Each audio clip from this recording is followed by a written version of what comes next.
ثورة تغيير في نادي الزمالك، صفقتين مهمتين النادي الأبيض بيحاول إن هو يتمهم خلال الفترة اللي جاية علشان خاطر يرجع لأمجاد البطولات ويصالح جماهيره بعد الإخفاق التاريخي خلال السنتين اللي فاتوا، من حيث عدم الحصول على بطولات زي الدوري وكاس السوبر ودوري أبطال إفريقيا وغيرهم، وقدر إن هو يحقق فقط بطولة الكونفدرالية اللي ما كانتش في الحسبان خلال الموسم الحالي. كريم البركاوي ومحمود بن تايك، اتنين لعيبة سوبر ممكن ينضموا لنادي الزمالك خلال أيام. كريم البركاوي بيلعب في نادي الرائد السعودي وهيكون بديل لسامسون أكنيولا وناصر منسي خلال الفترة اللي جاية، الاتنين لعيبة اللي ما اقتنعش بيهم جوميز مدرب الزمالك. الميزة في صفقة كريم البركاوي انها هتكون بشكل مجاني، يعني اللاعب مش مرتبط بأي فريق دلوقتي، وده اللي هيخلي الموضوع أسهل على إدارة الزمالك انها تتعاقد معاه. قيمة كريم البركاوي وفقا لترانسفير ماركت هي 500 ألف دولار. كريم البركاوي عنده 28 سنة وانضم للرائد السعودي في 2020.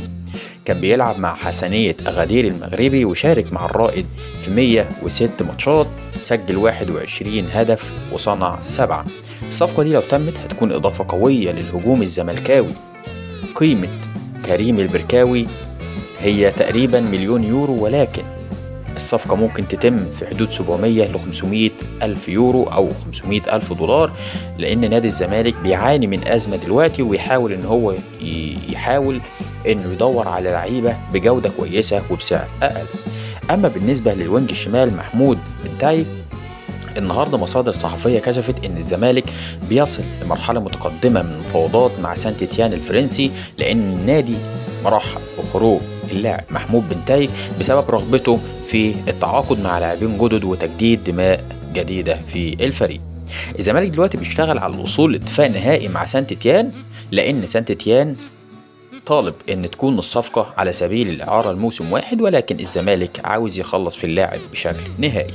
محمود بن تايك بيميز بانه لاعب صغير عنده 25 سنة، بيلعب في مركز الظهير الايسر، هيكون بديل لاحمد فتوح في الزمالك، خصوصا ان كان في اخبار قالت ان الزمالك بيحاول يتعاقد مع حسين السيد حال فشل المفاوضات مع محمود بن تايك.